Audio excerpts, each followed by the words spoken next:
Viaje sin distancia. La historia detrás de un curso de milagros. Capítulo 3. El siguiente lunes, cuando Helen llegó al hospital para comenzar a trabajar, Bill no sabía muy bien qué hacer con ella. El programa aún no tenía asignado un espacio de trabajo y él ni siquiera sabía cómo ponerlo en funcionamiento. Logró encargar un escritorio para ella y colocarlo en una esquina dentro de un espacio libre que había junto a su oficina. Este sería el cuartel general de Helen durante los 2 siguientes meses. Si Bill no disponía de espacio adicional para Helen y el resto del personal contratado, no era porque no lo hubiera solicitado. Lo había intentado por todos los medios, pero simplemente no conseguía que, desde el decanato hacia abajo, nadie tomase una decisión. Si hubiera sabido que esa forma de pasarse la pelota unos a otros era típica de lo que iba a encontrarse en casi todos los aspectos de su trabajo en el centro médico, probablemente hubiera dimitido de inmediato. Sin embargo, no sabía que este tipo de comportamiento era el habitual, así que decidió abrirse camino hasta encontrar a alguien con la autoridad necesaria para aprobar al menos uno de los 2 planes que había diseñado. Una de las razones por las que Bill se encontraba con tantos problemas frustrantes era que él era responsable ante 5 directores específicos diferentes: el presidente del departamento de psiquiatría, el presidente del hospital, el vicepresidente encargado de asuntos profesionales, el decano del Colegio de Médicos y Cirujanos y el presidente de la Universidad de Columbia, así como ante otros varios vicepresidentes de servicios especiales. Como resultado de esta situación era casi imposible terminar los trabajos, por no hablar de concluirlos de forma expeditiva. Sin embargo, uno de sus trabajos era precisamente el de hacer los cambios necesarios para resolver muchos de los problemas que se habían ido multiplicando a lo largo de los años. A cada paso que daba, sin importar lo que tratara de conseguir, encontraba una enorme oposición de los profesionales médicos y del personal administrativo que siempre estaban luchando por preservar y ampliar sus propios dominios. Además, el departamento de psicología, una sección del de psiquiatría, era uno de los que menos prioridad tenía en todo el hospital, ya que era un departamento que despertaba muy poco interés antes de la llegada de Bill, y los salarios del personal profesional de aquel departamento eran menores que los de las secretarías. Aunque Bill sintió que sería importante reemplazar a diversas personas que no tenían la formación adecuada, era virtualmente imposible encontrar personal cualificado que los reemplazara con el nivel salarial que el hospital ofrecía. Estos eran algunos de los problemas que Bill tenía cuando Helen entró en el departamento, y en poco tiempo se hizo una idea precisa de cuál era la situación. Pasaron 2 meses antes de que al proyecto le fuera fijado un espacio de trabajo, y para entonces Helen, que aún seguía en el rincón que Bill le había asignado temporalmente el primer día, estaba a punto de dimitir. Sin embargo, en vista de cómo se desarrollaron posteriormente los acontecimientos, parece que la elección no le correspondía tomarla a ella. Este era el lugar donde debía permanecer. En un principio, incluso en el nuevo espacio, Helen encontró el trabajo horrible. La situación en un edificio diferente al de Bill, con quien colaboraba muy estrechamente, y encima el trabajo era aburridísimo y se sentía en la peor situación de su vida. Además de lo rutinario del trabajo, Helen sintió enseguida a su alrededor una atmósfera de sospecha y ambición a la que no se había enfrentado anteriormente. Además, Helen y Bill tenían un problema aún más serio. Aunque se respetaban profundamente, cada uno de ellos provocaba lo peor del otro. Esto se hizo más evidente a medida que fueron pasando los meses y no hizo sino añadir más tensión a sus vidas respectivas. Parecía que hicieran lo que hicieran, trabajar juntos en la propuesta de una beca o decidir dónde ir a comer, no había manera de llegar a alcanzar acuerdos fácilmente. A pesar de ello, o quizás debido a ello, ambos sabían que necesitaban la ayuda y el apoyo del otro para arreglárselas con la multitud de problemas que juntos debían enfrentar en el campo profesional. Era evidente para los dos que debían intentar hacer algo para cambiar los sentimientos de hostilidad y resentimiento que parecían estar grabados en toda la gente con la que tenían que tratar. Si no hubieran tenido la esperanza de cambiar el entorno, ambos hubieran buscado otro lugar de trabajo más pacífico. Acordaron intentar resolver juntos los problemas del departamento. En un principio dedicaron sus esfuerzos a hacer propuestas de concesión de becas para intentar atraer recursos financieros a muchas de las áreas que estaban bajo la responsabilidad de su departamento. Pero el resultado fue descorazonador. Aunque no ponían en duda su objetivo común, parecía que Bill no podía escribir un párrafo que Helen no quisiera cambiar, ni Helen podía hacer una sugerencia sin que Bill la cuestionase con determinación. El trabajo mismo era agotador y sus actitudes conflictivas lo hacían aún más extenuante. Trabajaban por la noche y los fines de semana, y cuando no estaban juntos discutían por teléfono. A medida que pasaba el tiempo, parecía que los avances producidos por sus esfuerzos eran muy pequeños, seguían discrepando respecto a la política a seguir y su relación personal no mejoraba. El volumen de personal era enorme, con lo que Bill estaba sometido a una tremenda presión tan solo para que las cosas no funcionaran peor que antes. A pesar de sus concentrados esfuerzos por trabajar en pro de un objetivo común, su relación personal reflejaba la tensión a la que se hallaban sometidos. Para empezar, tenían poco en común. Bill, 14 años más joven que Helen, era básicamente una persona optimista que, a pesar de los formidables obstáculos que enfrentaba, mantenía la creencia subyacente de que existía una salida ante cualquier situación difícil y que con perseverancia siempre se podía hallar. Por otro lado, Helen era una persona ansiosa casi hasta el paroxismo, y aunque intentaba mantener una fachada de alegría, su pesimismo subyacente y su inseguridad siempre acababan por aflorar. Además, ambos trataban sus problemas interpersonales de forma diferente. Bill tendía más a retirarse cuando percibía que una situación se volvía absorbente o forzada, mientras que Helen tendía a implicarse totalmente y como resultado acababa sintiéndose atrapada, resentida y obligada. De esta forma, a medida que su interdependencia había ido en aumento, también cada uno de ellos tenía más ira contenida hacia el otro, porque ninguno de ellos cedía en su actitud, y los genuinos intentos de cooperación que a veces surgían por parte de uno o de otro eran dificultados por el rencor mutuo que sentían. A pesar de que sus sentimientos personales fueran de este tipo, compartían una sensación de compromiso común que impedía la renuncia de Helen e impulsaba a Bill a proteger su futuro.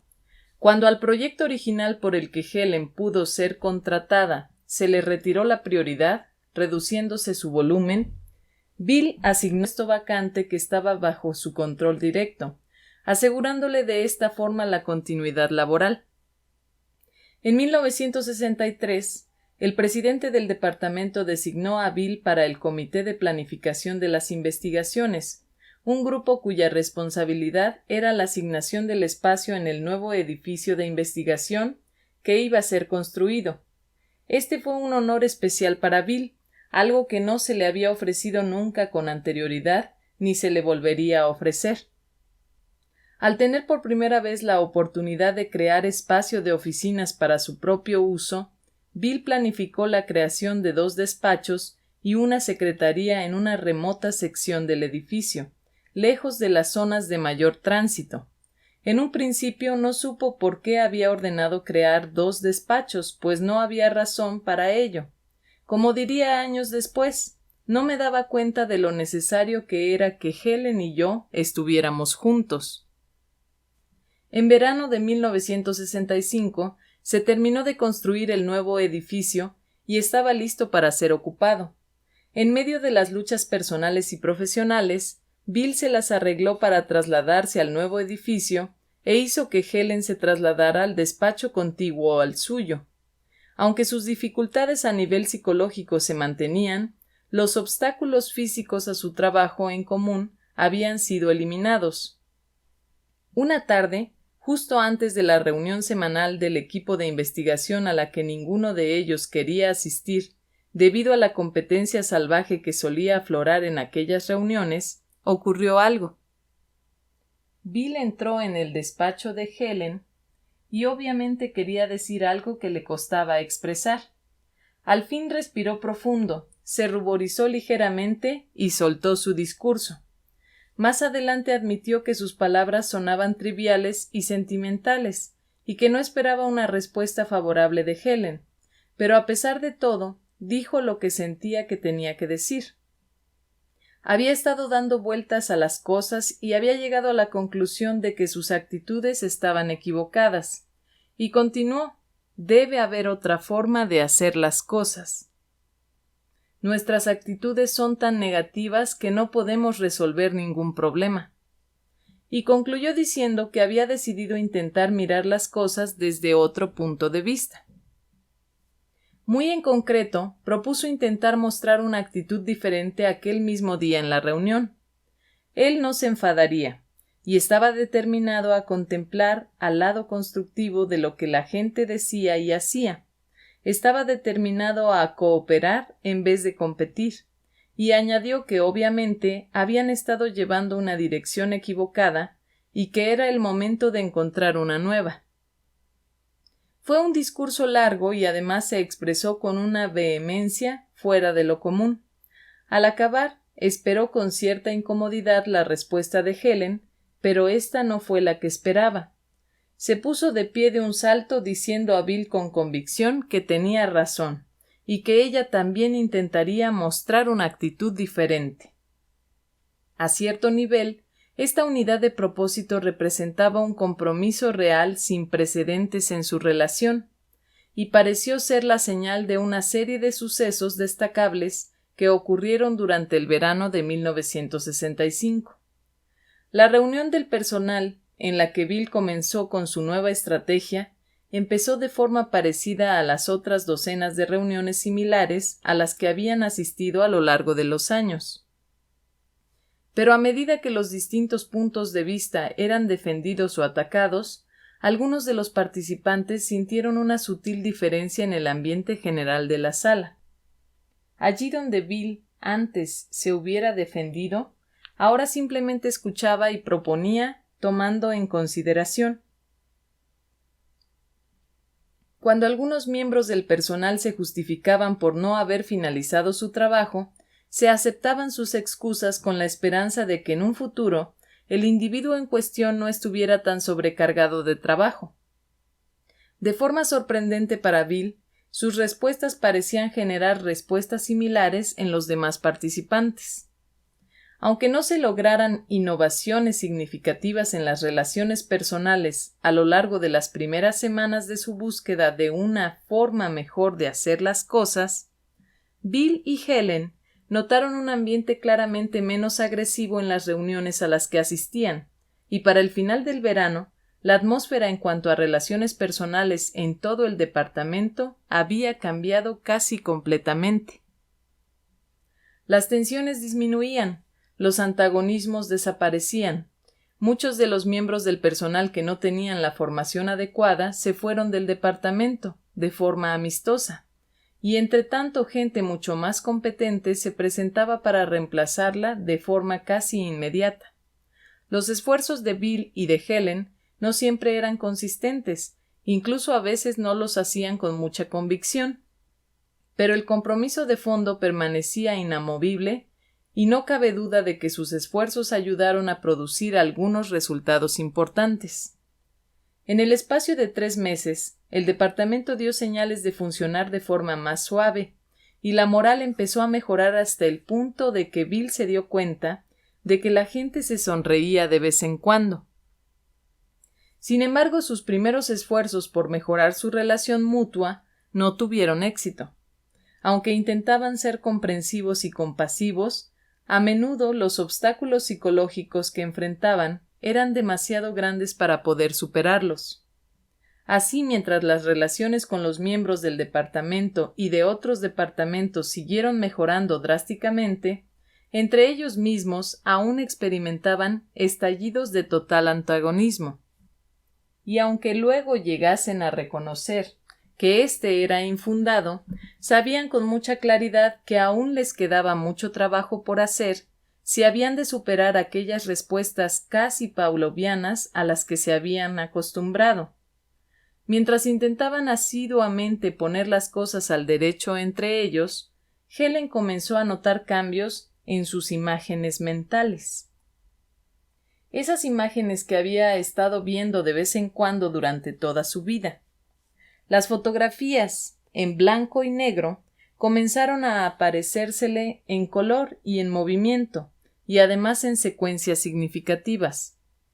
Sus sueños comenzaron a tener las mismas características y a menudo continuaban con el tema comenzado antes de dormir.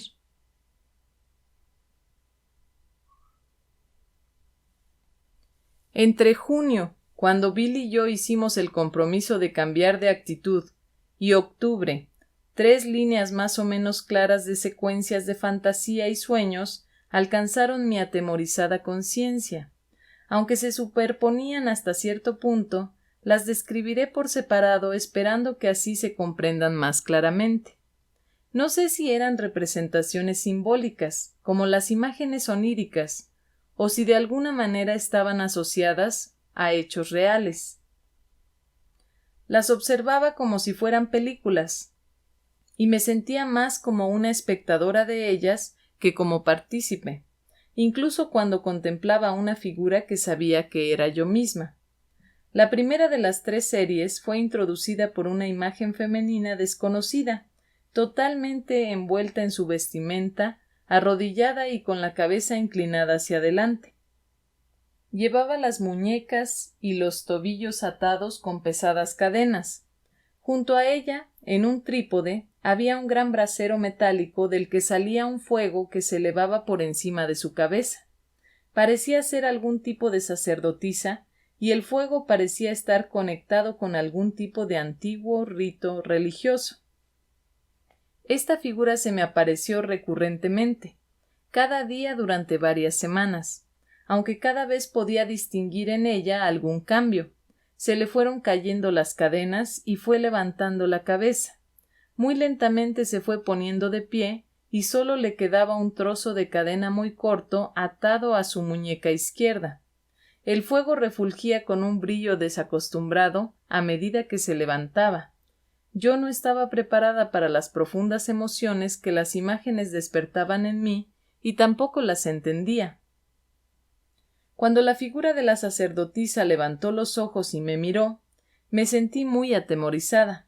Estaba segura de que su rostro expresaría ira y sus ojos estarían llenos de desprecio hacia mí. Las primeras veces que apareció, miré hacia otro lado, rehuyéndola, pero al final decidí mirarle directamente a la cara, y al hacerlo se me llenaron los ojos de lágrimas. Su rostro era suave y estaba lleno de compasión, y sus ojos eran indescriptibles. La palabra con la que mejor se la pude describir a Bill era la de inocente. Ella nunca vio en mí lo que yo tanto temía que encontrara, nada que la hiciera condenarme. La amaba tanto que literalmente caí de rodillas ante ella. Más adelante traté de unirme a ella cuando se hallaba junto a mí, ya fuera deslizándome a su lado o tratando de acercarla a mí, pero no lo conseguí. Mi siguiente reacción fue aún más peculiar. Repentinamente me sentí bañada por una ola de alegría tan inmensa que casi no podía respirar. Pregunté en voz alta: ¿significa esto que puedo recuperar mi función? La respuesta silenciosa pero muy clara fue: «Desde luego». No hubiera creído posible que existiera una felicidad como la que esa respuesta provocó en mí, y durante un rato repetía: «Es maravilloso, es maravilloso». No parecía caber ninguna duda sobre el hecho de que había una parte de mí que me era desconocida, pero que entendía con exactitud el significado de todo aquello. Era un tipo de conciencia escindida que llegaría a serme muy familiar más adelante.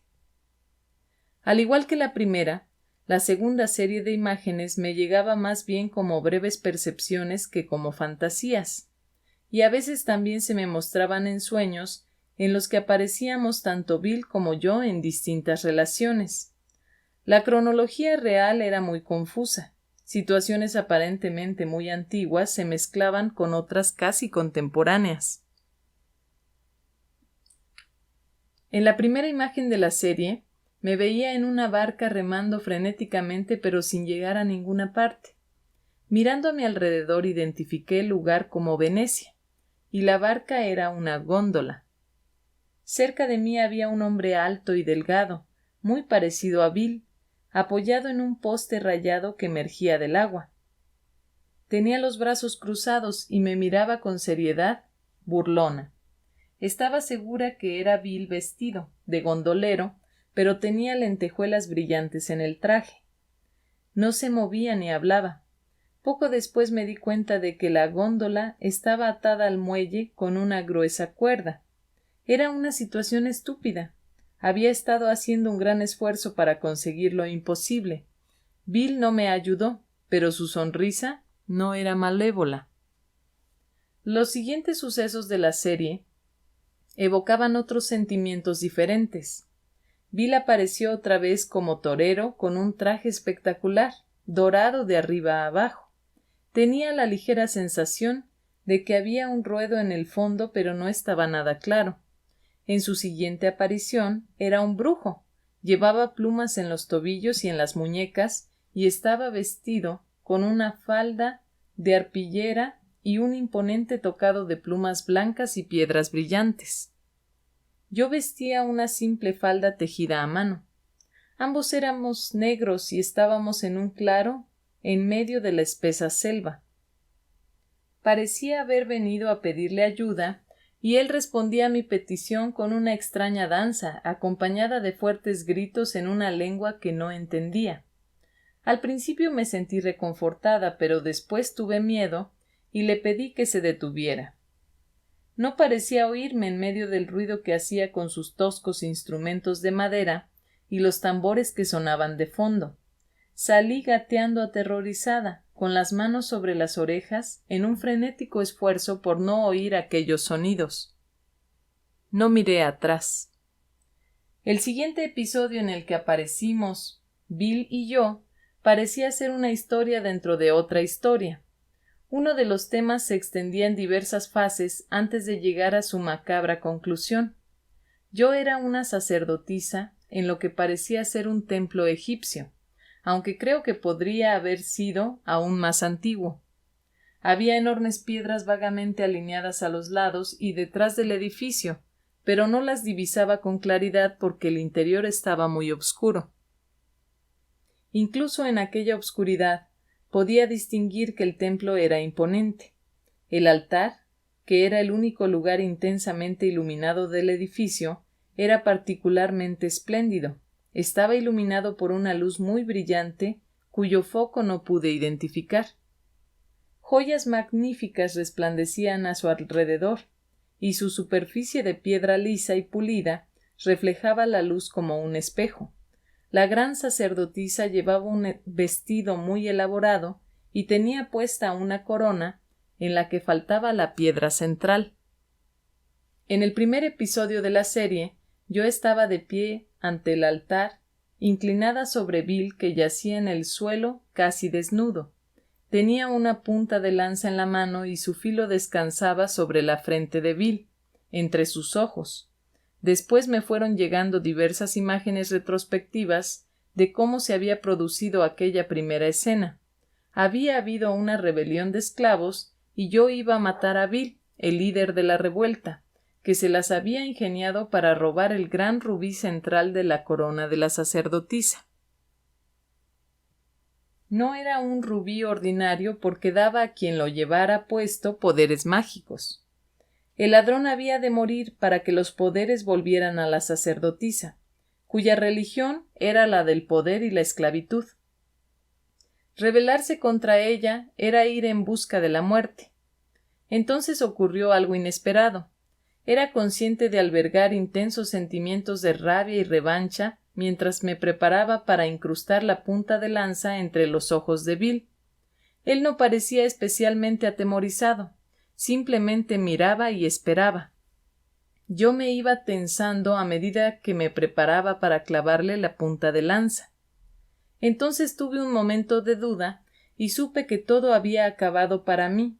Bill viviría y yo iba a morir. Cuando solté la punta de lanza, mi muerte estaba asegurada.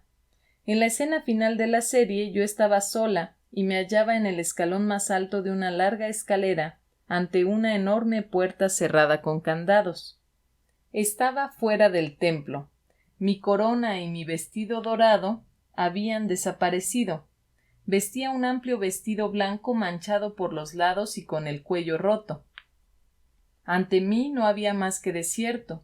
El viento arrojaba arena en mi cara y podía ver huesos blancos esparcidos a cierta distancia por los alrededores. Los míos pronto acabarían también allí. Me maldije amargamente por haber permitido que esto ocurriera. La cólera literalmente me hacía temblar. Según iba descendiendo por la escalera, la sed ya mordía mi garganta y podía oler la muerte en el aire. El efecto emocional de este episodio fue intenso y duradero. Todavía me sentía enfadada cuando desaparecieron las imágenes y a la mañana siguiente tuve un estallido de rabia al contárselo a Bill, especialmente cuando le dije lo del robo del rubí. Era como si estuviera ocurriendo de nuevo. Ante mis ojos emergió una imagen del hermoso rubí con sus destellos rojizos y por un momento la escena se convirtió en realidad para mí. Una vez más me regañé a mí misma por dejarme morir por un esclavo rebelde, por un simple ladrón. Apenas podía contener mi furia hacia Bill, que comprensiblemente se sentía molesto.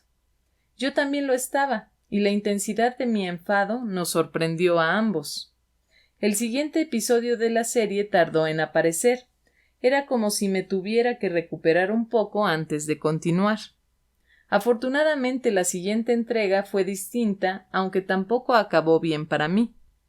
Bill, un monje franciscano, con hábito marrón y sandalias, leía en silencio un librito según daba vueltas al claustro de un monasterio que rodeaba un pequeño jardín, verde y muy cuidado. En medio de él había una preciosa fuente en la que se bañaban los pájaros y a su alrededor, en cuadros sobre la hierba, crecían filas de flores de vivos colores. No estaba segura de la época en que se desarrollaba la escena,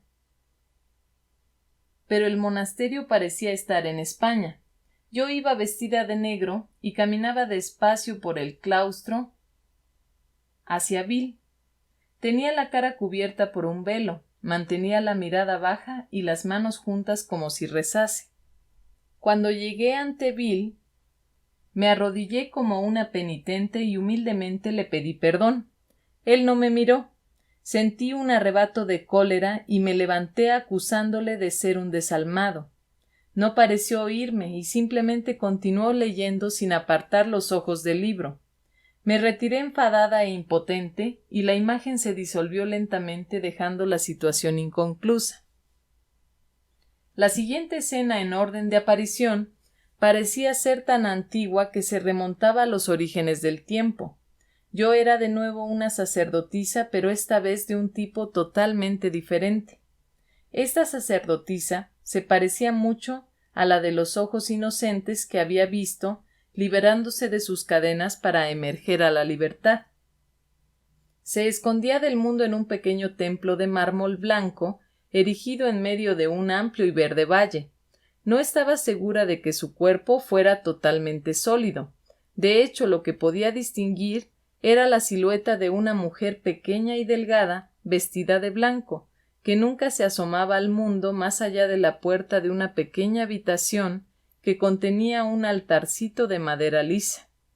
Sobre él ardía una pequeña llama de la que salía una columna de humo blanco. La sacerdotisa se mantenía cerca del altar, sentada en un banco de madera y rezando con los ojos cerrados por aquellos que venían a solicitar su ayuda. En alguna ocasión pude ver el valle alrededor del templo. Unas veces parecía no haber nadie allí, pero otras había una enorme columna de gente desfilando muy alegremente. La columna parecía extenderse indefinidamente en ambas direcciones y pude sentir la profunda sensación de libertad y unidad que cada uno de aquellos individuos sentía al avanzar hacia una victoria segura. No sabía cómo les ayudaba la sacerdotisa, pero de alguna manera sentía que sus plegarias suponían una contribución esencial. También estaba segura de que la gente venía a pedirle ayuda de todas partes y, de hecho, algunos desde muy lejos. Sin embargo, no le hablaban directamente. Se arrodillaban en una repisa a lo largo del muro que separaba el interior del templo del exterior y exponían sus necesidades a un hombre que parecía servir de intermediario entre la sacerdotisa y el mundo. Él se quedaba en un amplio espacio cerrado que separaba a la sacerdotisa de la gente que pedía ayuda y hacía llegar sus necesidades hasta ella. Durante algún tiempo no pude ver la cara del hombre y tardé aún más tiempo en reconocer que era Bill. Él jugaba una parte fundamental en el hecho de permitir a la sacerdotisa cumplir su función. Cuando la gente le decía lo que necesitaba, él iba a la puerta de su habitación y simplemente decía que había habido una petición de ayuda. Solo decía que había un hermano pidiendo ayuda y él la solicitaba en su nombre. La sacerdotisa nunca preguntaba el nombre de nadie ni los detalles de las peticiones. Siempre rezaba de la misma manera, sentándose en silencio junto a la llama del altar. Nunca pensó que se pudiera negar ayuda a nadie. Ella siempre estaba junto a Dios y mantenía la pacífica certidumbre de su presencia allí con ella. Estaba segura de que era yo, y simultáneamente no lo estaba tanto. Lo que sí era completamente cierto es que yo la contemplaba con mucho amor. De nuevo, el siguiente episodio supuso un cambio dramático. Bill y yo éramos esclavos en lo que parecía ser América en el siglo XIX. Estábamos casados, aunque yo sentía un profundo desprecio por él. Él era más viejo, de piel mucho más oscura y muy religioso, aunque de una forma bastante ingenua. Yo no encontraba justificación a su fe infantil en Dios. También confiaba en mí, de forma igualmente inocente, y yo sabía que esta fe no estaba justificada. La historia era bastante borrosa, pero pude hacerme con una serie de datos de lo que estaba ocurriendo. Yo era casi blanca y completamente amoral. Gustaba a los hombres blancos y comerciaba con sus favores. Había hecho un acuerdo por el que yo ganaba mi libertad a costa de Bill. No le oculté mis planes, de hecho, me gustó contárselos. Él no me culpaba ni trataba de interferir. Le di la espalda y salí bruscamente, pero la tristeza de sus ojos permaneció en mi recuerdo. La serie acababa con una nota final de realización, incluso de gloria. Una habitación en lo que parecía ser el piso más elevado de un edificio eclesiástico. Bill, sentado ante un gran órgano antiguo, tocaba el Aleluya de Händel, mientras su cara resplandecía de alegría. Habíamos alcanzado nuestro objetivo. Yo estaba ante un altar de madera marrón sobre el que se destacaban dos palabras, una debajo de la otra. No podía imaginar un par de palabras menos apropiadas para estar juntas. La palabra de arriba era Elohim, y aunque entonces no conocía su significado, más tarde aprendí que es uno de los nombres de Dios en hebreo. La otra palabra, Evoe, la identifiqué con el grito de los adeptos griegos de Dionisios cuando celebraban sus ritos. Mientras miraba las palabras, un rayo que venía de la parte posterior de la iglesia golpeó en el altar y borró la segunda completamente. Solo quedó Elohim. escrito en brillantes letras de oro. El tono de aleluya fue en aumento, y una figura refulgente de luz que inmediatamente reconocí como Jesús salió de detrás del altar y se aproximó hacia mí. Comencé a arrodillarme ante él, pero él rodeó el altar y vino a arrodillarse a mi lado ante el altar. Bill se levantó y fue a arrodillarse al otro lado de la figura, y entonces una voz con la que me iría familiarizando cada vez más dijo con palabras silenciosas pero claras: «Ese altar está en ti». El impacto emocional de esta conclusión fue tan fuerte que rompí a llorar. La tercera serie de imágenes, que se presentó de la misma forma que las anteriores, duró más tiempo y fue apareciendo en forma progresiva. A través de esta serie de imágenes, una figura masculina de identidad incierta surgía de vez en cuando para ayudar. Generalmente no podía reconocerlo, a veces pensaba que podía ser Bill y otras vagamente sospechaba que podía ser Jesús. Esta serie empezó de forma parecida a la anterior y de forma menos evidente que la primera. Vagando por las orillas de un lago, llegué a un bote vacío que estaba volcado hacia un lado. Estaba fuertemente sujeto por gruesas cuerdas atadas a un ancla profundamente hundida en el barro que también cubría parte del bote. Evidentemente había sido abandonada hacía años.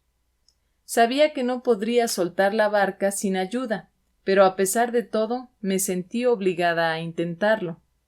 Tiré inútilmente de las cuerdas, que eran tan pesadas que apenas si podía levantarlas. Además me resbalaba en el barro y me caía una y otra vez. Pedí ayuda a gritos, pero no había nadie que pudiera oírme. El lugar parecía desierto. La situación era frustrante. Yo me daba cuenta de la importancia de soltar la barca, pero también era consciente de mi incapacidad para hacerlo. Entonces me llegó la respuesta. Lo había estado haciendo de la forma equivocada. Evidentemente, me dije a mí misma, hay un potente equipo para recibir mensajes y transmitirlos. Aunque no haya sido usado durante años, aún funciona y es la única manera que tengo de conseguir ayuda. En este punto finalizó el primer episodio. Después pasaron algunas cosas que no estaban muy claras. Apareció un hombre de alguna parte y juntos arrastramos el ancla sacándola del barro. Enderezamos la barca y finalmente la pudimos meter en el agua. Entonces comenzó a moverse, aunque al principio el ancla aún tiraba un poco. Pasado un rato, la barca fue ganando velocidad y pareció tomar una dirección definida. No sabía a dónde se dirigía, pero aparentemente no necesitaba saberlo. Parecía que el hombre que venía conmigo lo sabía y eso era suficiente. Después de un rato el agua comenzó a estar picada y yo empecé a tener miedo. Afortunadamente, en el siguiente episodio, el hombre apareció vestido para la ocasión. Llevaba un impermeable amarillo, casco y botas. Yo conducía erráticamente cuando llegó y tomó el timón. «Ve allí y siéntate», me dijo en tono firme, pero amistoso. «Viene una oleada de mal tiempo, así que yo conduciré mientras dure y luego te paso el timón». Me senté en un banco en cubierta sintiéndome un poco incómoda. «Quizá deberíamos pedir ayuda», sugerí tímidamente. «Creo que hay un equipo receptor y transmisor muy bueno ahí dentro. Quizá podríamos usarlo». «Mantente alejada de él por el momento», contestó el hombre con firmeza. «No estás preparada para usarlo y solo te causaría problemas. Cuando lo estés, yo te avisaré, pero entre tanto, no te preocupes, lo superaremos». Observé confiada cómo llevaba el barco con gran habilidad a través de un estrecho corredor y en medio de una tormenta. Enormes olas alzaban la proa y la lluvia caía sin cesar del negro cielo. Curiosamente, ni siquiera me mojé. Gradualmente fuimos entrando en aguas más tranquilas y volví a encontrar el timón de nuevo en mis manos. El hombre volvió a aparecer la siguiente vez, recostado en un lado de la barca, cómodamente vestido con pantalones cortos y camisa veraniega de cuello abierto. El tiempo era cálido y soleado, el agua suave y resultaba fácil navegar. Estábamos de pie junto al timón charlando. Me di cuenta de que él llevaba una cadena de oro alrededor del cuello de la que colgaba un símbolo dorado que no me era familiar. Pensé que podía ser una letra hebrea y recordé algo. Tengo uno igual, dije mirándolo. De hecho, lo llevo puesto. Ya lo sabía, respondió el hombre sonriendo. Solo que, añadí, el mío va al revés. También lo sé, dijo él mientras seguía sonriendo. En realidad, este también es tuyo. Me lo quedaré un tiempo más, pero prometo devolvértelo cuando puedas utilizarlo. Ambos símbolos, imágenes inversas uno del otro, se grabaron tan claramente en mi mente que más tarde pude dibujarlos en papel. Algún tiempo después me encontré con un amigo mío, erudito judío, y le pregunté si podía reconocerlos. Pareció confundido en un principio y después dijo: «Por supuesto, el símbolo del milagro de la inversión». Tuvo que explicarme su significado. Cuando Moisés bajó de la montaña donde había hablado con Dios, llevaba unas tablas en las que estaba escrita la palabra de Dios.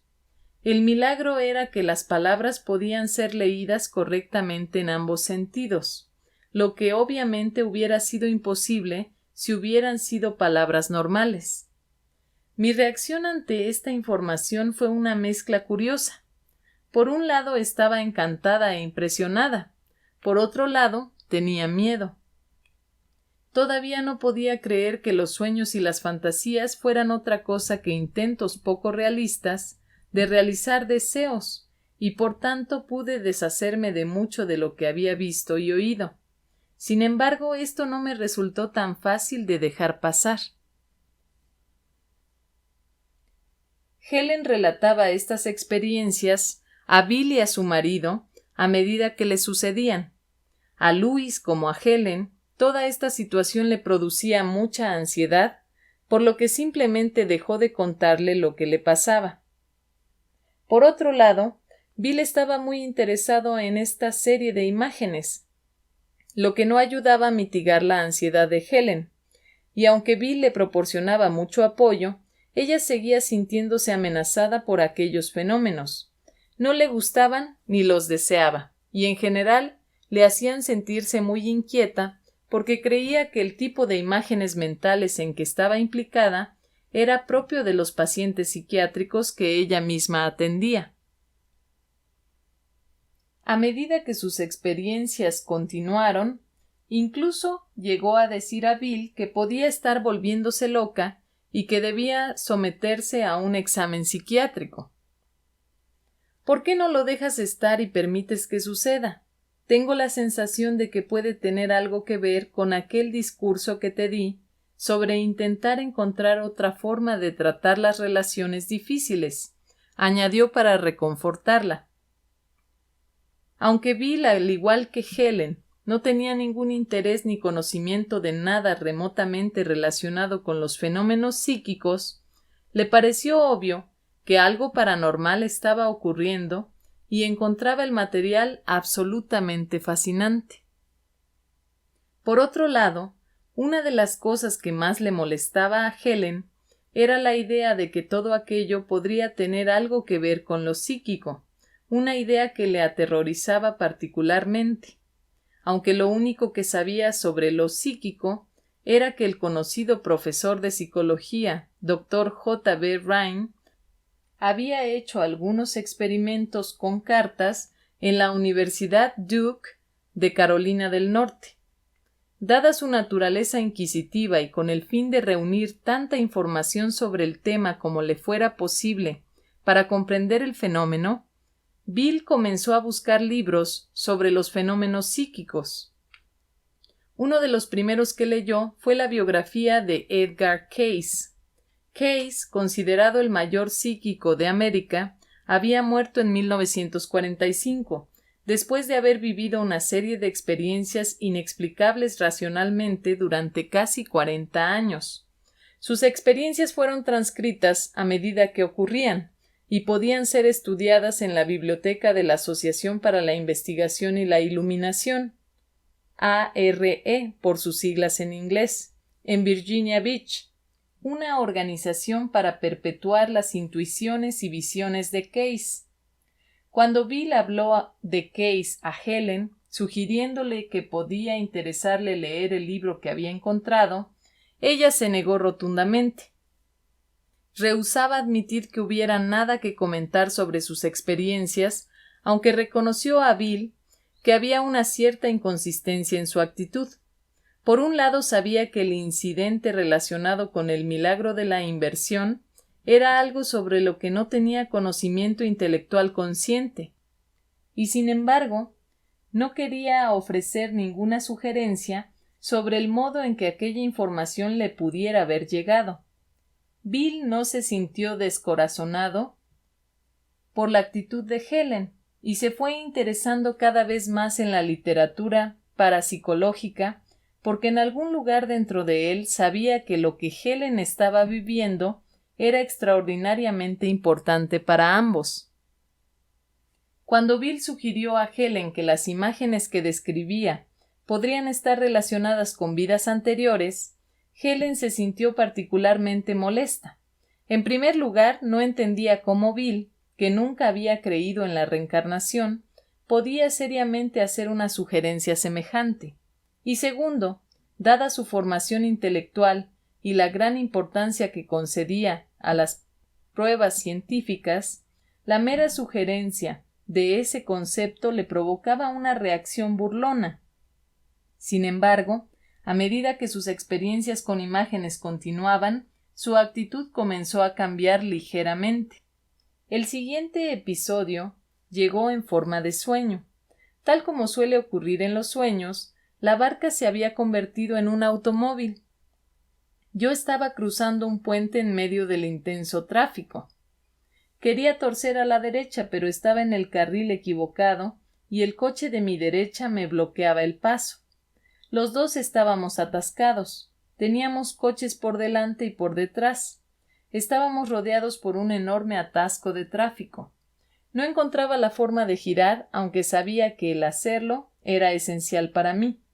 Pensé, si intento girar me chocaré con el coche de al lado, y si él intenta girar no me dará tiempo de seguirle antes de que los demás coches me bloqueen.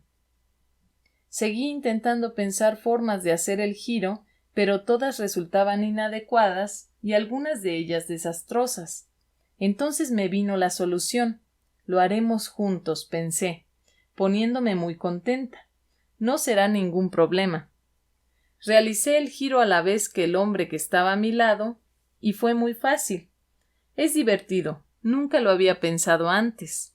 Me dije a mí misma según desaparecía la imagen. La vez siguiente, volví a verme en la barca, aunque era consciente de haber hecho aquel giro a la derecha. La barca se movía lentamente pero con suavidad a lo largo de un pequeño canal muy recto. Había justo la brisa suficiente para impulsar a la barca en su movimiento. A ambos lados del canal se alineaban hileras de viejos y hermosos árboles y verde hierba rodeada de flores. Me pregunto si habrá un tesoro escondido por aquí, me dije a mí misma fantaseando. No me sorprendería que lo hubiera. Entonces me di cuenta de que en el fondo de la barca había un palo largo con un gancho en el extremo, justo lo que necesitaba. Pensé hundiendo el gancho en el agua y sumergiendo el palo cuanto pude. Algo muy pesado quedó enganchado y lo hicé con dificultad. Era un viejo cofre de madera carcomida con la base cubierta de algas. Conseguí subirlo a la barca y lo abrí entusiasmada. Sufrí una amarga decepción, pues esperaba hallar joyas o monedas, pero solo había un gran libro negro. La cubierta del libro era como las cubiertas de las carpetas que se utilizan para mantener sujetos papeles o manuscritos. En el lomo estaba escrita con letras de oro la palabra Aesculapius. La palabra me era familiar, pero no recordaba su significado. Al buscarla, hallé que es el nombre del dios griego de la curación. A la semana siguiente volví a ver el libro un par de veces.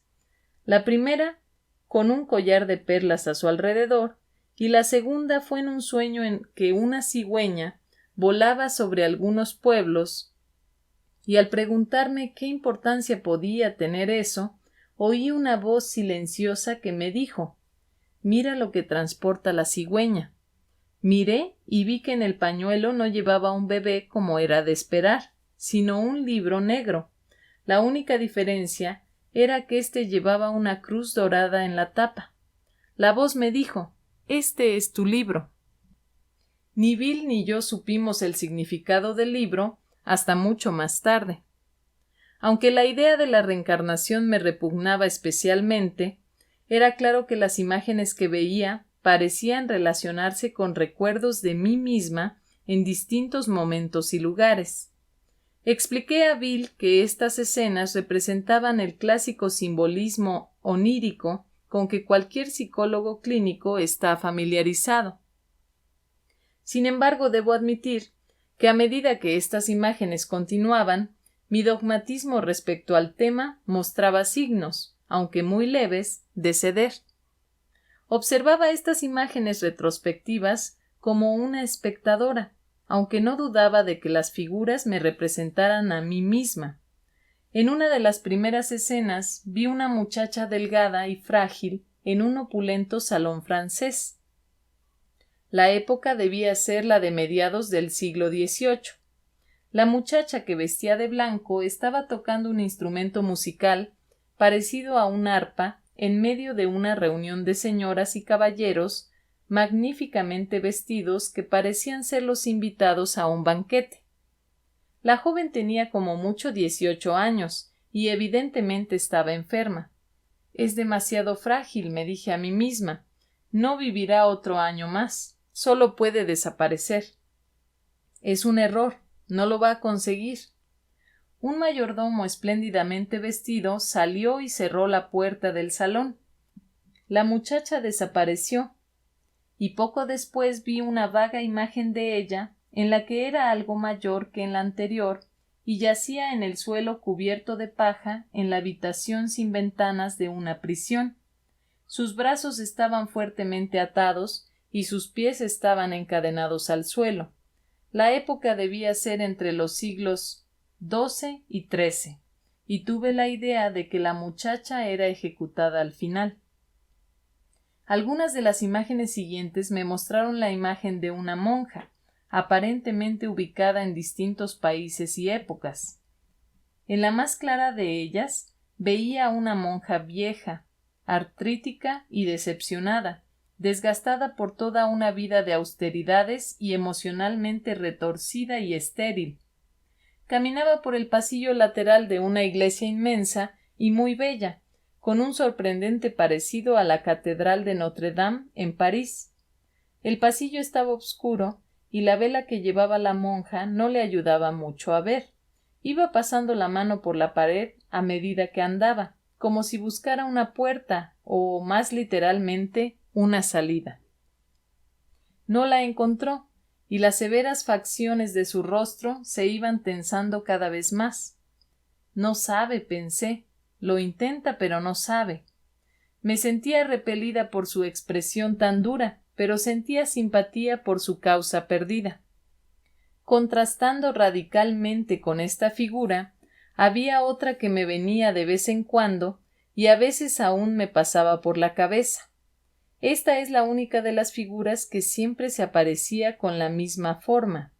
Era la imagen de una niña que se parecía mucho a mí, aunque no podía tener más de 16 años a lo sumo. Tenía la cabeza echada hacia atrás porque se estaba riendo y extendía los brazos en un gesto de apertura total, de bienvenida universal. Parecía estar absolutamente alegre, literalmente incapaz de sentir pena o dolor. Se hallaba sobre un jardín de hierba verde, y en medio de su extraordinaria felicidad, sus pies descalzos apenas parecían tocar el suelo. Llevaba puesto un vestido claro y suelto que no recordaba ningún lugar ni época en particular. De hecho, no había nada en ella que sugiriera algo del pasado, y tampoco parecía importarle el futuro. No creo que ella tuviera una percepción del tiempo como la mía. A medida que Bill siguió leyendo literatura psicológica, se fue interesando más en el material de Case. Algo que le impresionaba mucho y consideraba muy importante en estos relatos eran las pruebas que sugerían que las mentes se pueden comunicar entre sí por medios paranormales aún desconocidos para la ciencia. A menudo lo discutía con Helen, y como ella respetaba su opinión, aunque pensaba que en este caso se había pasado mucho, finalmente le pidió un libro sobre el tema.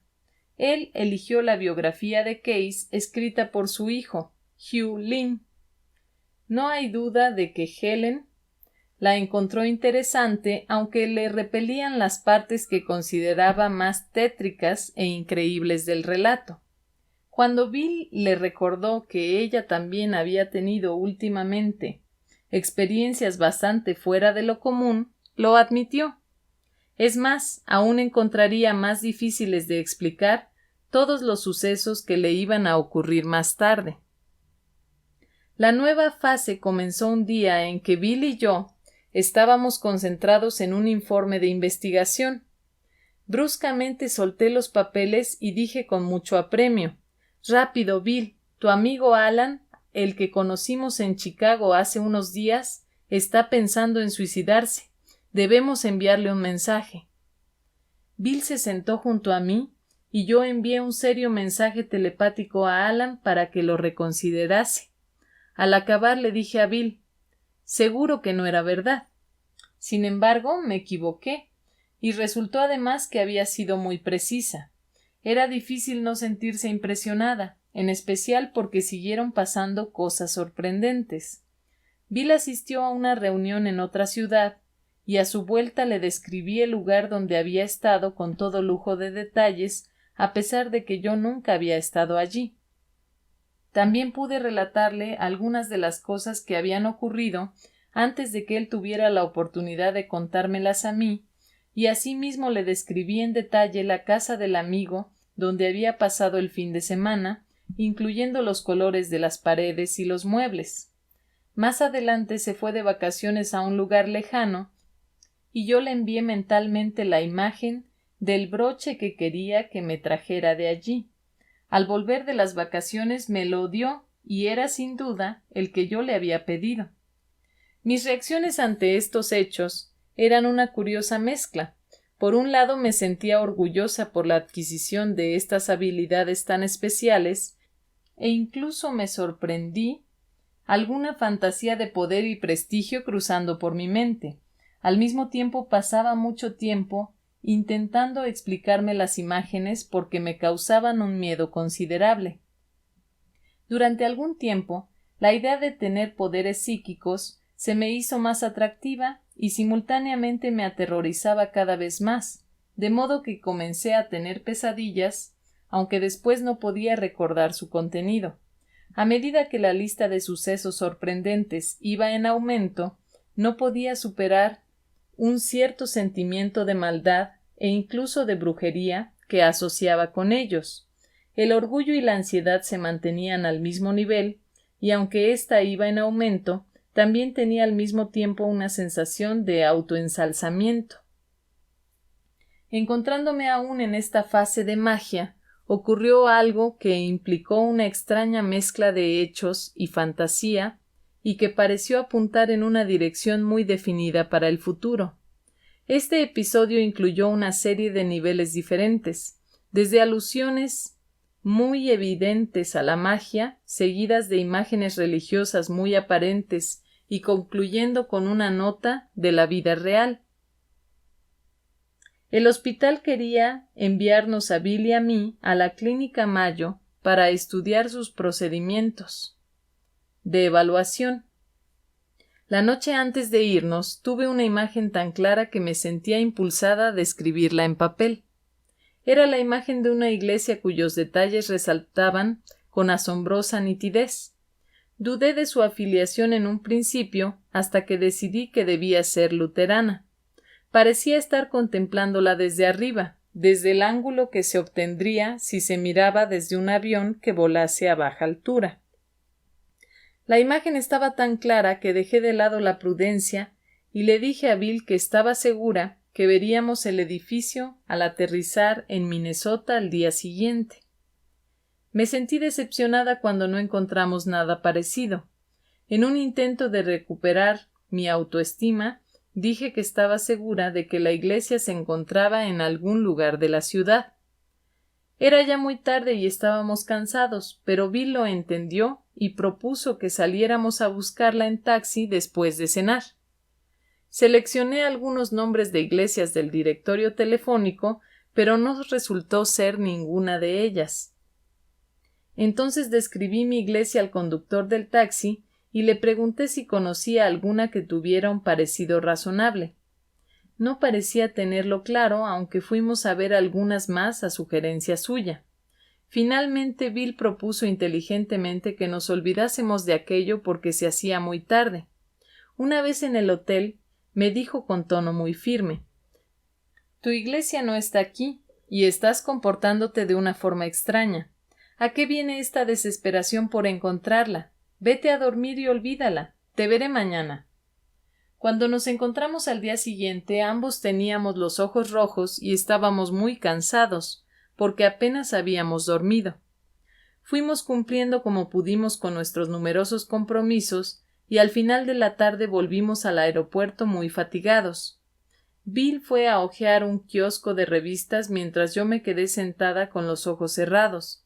Estaba demasiado cansada para hacer nada y me estaba quedando dormida cuando... «Aquí está tu iglesia», dijo Bill, mostrándome una fotografía de una guía turística. «Sí, esa es», dije con mucho énfasis. «¿Dónde está?» «En ninguna parte», contestó. «Mira, léelo tú misma». Obviamente la iglesia no estaba en ninguna parte. Había ocupado el lugar en el que se encontraba la Clínica Mayo, pero fue derribada para construir el hospital. «Por eso la veía desde arriba», dije a Bill. «Es porque está en el pasado. No tiene nada que ver con aviones». Entonces sentí un escalofrío y no quise volver a hablar de ella. Aquella noche, de camino a casa, tuvimos que hacer transbordo y estuvimos esperando durante 1 hora en un aeropuerto frío y casi vacío. Acurrucada contra la pared había una mujer joven que viajaba sola. Podía sentir cómo le atravesaban oleadas de aflicción y se lo comenté a Bill, que me dejó claro que no le gustaba la idea de que fuera a hablar con ella. Ambos estábamos exhaustos y él no tenía ganas de entablar relación con extraños en aquel momento. Además me dijo que quizás solo lo estaba imaginando porque ella solo mostraba signos externos de tener sueño. Sin embargo, no podía evitar sentir un profundo sentimiento de pena que me llegaba de ella, y diciéndole a Bill que no podía evitarlo, me dirigí a hablar con ella. Se llamaba Charlotte y me dijo que estaba congelada por el miedo. Nunca antes había volado y me pidió que me sentara a su lado y le cogiera la mano. Fui con ella hasta Bill y le sugerí que se pusiera entre nosotros dos para que tuviera un amigo a cada lado. Bill se mostró cortés pero disgustado. Había sido un viaje difícil y hubiera preferido una vuelta a casa más tranquila. Charlotte tembló cuando despegamos, pero le cogí de la mano y se tranquilizó enseguida. Quería hablar, parecía que se había encontrado atrapada en su vida y había dejado a su marido y a sus hijos para dirigirse al único lugar del mundo que le vino a la mente, la ciudad de Nueva York. Había planificado muy poco su viaje, trayendo consigo solo una maleta, y no tenía ni idea de dónde residiría una vez que llegase a Nueva York. Sin embargo, no le preocupaba, tenía varios cientos de dólares. Era luterana y pensaba que le bastaría encontrar una iglesia de su confesión en Nueva York y allí la cuidarían. Bill y yo nos miramos. El mensaje no era difícil de entender. Me pareció oír, y esta es mi verdadera iglesia. La ayuda mutua, no el edificio que viste antes. Aunque Bill había puesto pegas a implicarse con Charlotte, más adelante tomó una actitud muy servicial. Al llegar a Nueva York llamó a un hotel para mujeres y le consiguió una habitación. La llevamos hasta allí en taxi, dejándola en la puerta principal, y le dimos nuestros teléfonos. No hubo ningún problema para contactar con ella. Bill se encontró fortuitamente con ella varias veces al día siguiente y generalmente venía a mi casa cada noche. Estuvo en Nueva York una semana y después decidió volver a casa. Reservamos su pasaje de vuelta y yo le llamé a su casa al día siguiente. Había llegado bien y se alegraba de estar de vuelta, pero esperaba volver a Nueva York de visita algún día. Todo el mundo había sido muy amable con ella y estaba contenta de descubrir que no son verdad todas las cosas malas que la gente cuenta de las ciudades grandes. Después de aquello, seguimos escribiéndonos durante años y siempre me sentía agradecida de haberle dejado entrar en mi vida. De hecho, la experiencia con Charlotte pareció señalar el principio del final de la magia, que me había estado ocurriendo en los últimos 3 meses. Se acercaba ya el otoño y el verano había sido agotador. Bill, que seguía interesado en Case, sugirió que tomásemos unos días de vacaciones y fuéramos a Virginia Beach, Virginia, para poder examinar las experiencias que tenían allí registradas. La idea no me pareció atractiva. Ese tipo de cosas aún me daba miedo y deseaba que no fuesen verdad. Ya era suficientemente malo lo que me estaba pasando a mí. En particular no quería que mis poderes mágicos se exacerbaran y estaba más que dispuesta a abandonarlos. Sin embargo, la idea de tomar unas vacaciones me sonaba muy bien, y mi marido, sabiendo que estaba cansada, me animó a ir. Era el mejor momento del año para hacer el viaje y pensó que me sentaría bien. Bill y él se habían hecho amigos y aunque pensaba que Bill estaba empezando a tener unas aficiones bastante extrañas, Louis sabía que cuidaría de mí. Partí hacia Virginia Beach con algunos recelos, pero deseando poder descansar. El viaje no resultó nada tranquilo para mí. La gente de la Asociación para la Investigación y la Iluminación, que entonces era un grupo muy reducido dedicado a poner a disposición del público el material de Case, eran inteligentes, sinceros y evidentemente eran gente sana. La enorme cantidad de documentación de que disponían no era algo que se pudiera pasar por alto. Yo estaba impresionada, pero me sentía incómoda a pesar de que Hugh Lynn Case, el hijo de Edgar Case y director de la organización, fuera especialmente amable y hospitalario con nosotros. A medida que el interés de Bill aumentaba, también lo hacía mi ansiedad. Aquella tarde, Bill leyó más sobre el tema y compró libros para leer en casa. Yo hojeé un volumen y lo dejé bruscamente. Me sentía tan incómoda que estaba al borde del pánico. Me alegré de que acabara el viaje y ya en casa eché una ojeada a alguno de los libros que Bill había comprado, pero no pude leerlos. Para mí parecían hacer sonar la nota mágica una vez más. Mi propia fase mágica acabó de forma abrupta con un episodio de imágenes particularmente claras en las que supe que tenía que tomar una decisión irrevocable. Me vi entrando en una cueva excavada en una formación rocosa de una costa desolada y azotada por el viento. Todo lo que encontré en la cueva fue un rollo de pergamino grande y muy antiguo. Sus extremos estaban atados a unos ejes que tenían la punta de oro, y el pergamino estaba enrollado sobre ellos de forma que se encontraban en el centro del rollo y estaban fuertemente atados entre sí. Con cierta dificultad conseguí desatarlos y abrir el rollo lo suficiente para poder leer la parte central en la que estaban escritas las palabras Dios es. Entonces lo desenrollé lentamente y a medida que lo hacía, unas pequeñas letras iban apareciendo a ambos lados del panel central. La voz silenciosa que ya me había hablado antes me explicó mentalmente la situación. Si miras a la izquierda podrás leer el pasado, dijo la voz, y si miras a la derecha podrás leer el futuro.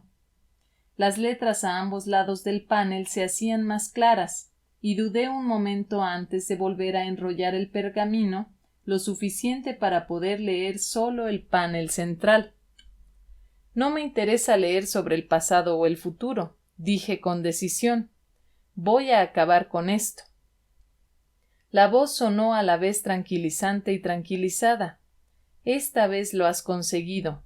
Gracias, dijo, y la cosa pareció acabar así. Varias veces después, Helen sintió algo parecido a aquella experiencia en el metro de algunos años atrás, aunque con mucha menor intensidad. Estas experiencias ocurrían generalmente cuando estaba rodeada de mucha gente, y sentía una breve pero intensa afinidad con todos ellos. Una noche de verano, mi marido y yo caminábamos por una acera abarrotada de gente. Sentí de repente una profunda sensación de cercanía emocional con todas aquellas personas. A la vez que reconocía que estamos todos en el mismo viaje y tenemos el mismo objetivo. Otra vez, Bill, Louis y yo estábamos juntos en el teatro. Sentada allí en la oscuridad, fui consciente de una intensa luz interna que comenzaba en mi pecho e iba creciendo en intensidad y amplitud hasta que irradió a todo el teatro y a toda la gente que se encontraba allí. Mi conciencia de la luz, que duró varios momentos, estaba acompañada por una intensa sensación de paz y felicidad. Durante un tiempo no podía creer que nadie más se hubiera dado cuenta de ella. Algún tiempo después ocurrió un incidente parecido en una ocasión en que Bill y yo nos desplazamos al sur de Francia para asistir a una reunión. Una noche antes de dormir, surgió en mí una intensa sensación de increíble fuerza y alegría. Una vez más partía de la zona del pecho y se extendía hacia la cabeza y los brazos. Durante unos minutos sentí que podía abarcar al mundo entero. Más adelante, esta experiencia de felicidad tuvo su contraparte de miedo en la forma de una clarísima sensación de terror que sentí la noche antes de volver a América. Estaba cansada y me tumbé un rato antes de prepararme para ir a la cama. De la forma más inesperada, me vi atrapada por un ataque de furor asesino tan intenso que literalmente salté de la cama temblando. Estas dos experiencias eran tan opuestas entre sí que parecían representar el cielo y el infierno. Este contraste no me era del todo desconocido. La sacerdotisa buena, cuya única función era ayudar, y la mala, con la lanza levantada para matar, habían representado un contraste bastante similar. Tan solo una vez fui yo quien pidió una experiencia que me animara porque estaba deprimida. La respuesta vino en forma de un criadero de plantas. Podía ver hileras de brotes jóvenes cuidadosamente etiquetados y muy cuidados. Junto a los brotes había un recipiente de riego. El cuadro no significaba nada para mí y lo encontré un poco irritante. A pesar de que es bueno, murmuré, ¿qué se puede esperar de esto? Mira en dónde está creciendo, dijo la voz silenciosa que ya en este momento no me era del todo inesperada. ¿Pero qué significa? Pregunté indignada. Mira dónde está creciendo, repitió la voz de forma lenta y muy precisa. Bueno, vale, respondí aún con un poco de aspereza, y miré a la imagen con más cuidado. El criadero de plantas estaba totalmente rodeado de un desierto desolado y sin vida. Solo aquella zona donde crecían las plantas era húmeda y verde. Ahora que han empezado a crecer, las regarás, ¿verdad? Dijo la voz. Me sentí casi sobrepasada y prometí intentarlo. Hubo también algunos periodos en que sentía cambios en mi conciencia temporal. Quizá el más intenso ocurrió una noche mientras me cepillaba el pelo y no me sentía muy inspirada. Entonces vi mi vida representada por una línea dorada que se extendía infinitamente hacia adelante y hacia atrás. Había una pequeña hendidura en la línea y me di cuenta de que representaba mi vida actual. Era tan mínima que daba risa y apenas se notaba. Di una palmada de auténtico gozo. ¿Qué importancia puede tener lo que suceda en este parpadeo del tiempo? Me pregunté asombrada. Parece muy largo e importante cuando estamos en medio de él, pero en menos de un instante es como si no hubiera sucedido nunca. Durante varios minutos esta comprensión era patente y sentí como si me hubiera quitado un enorme peso de la mente.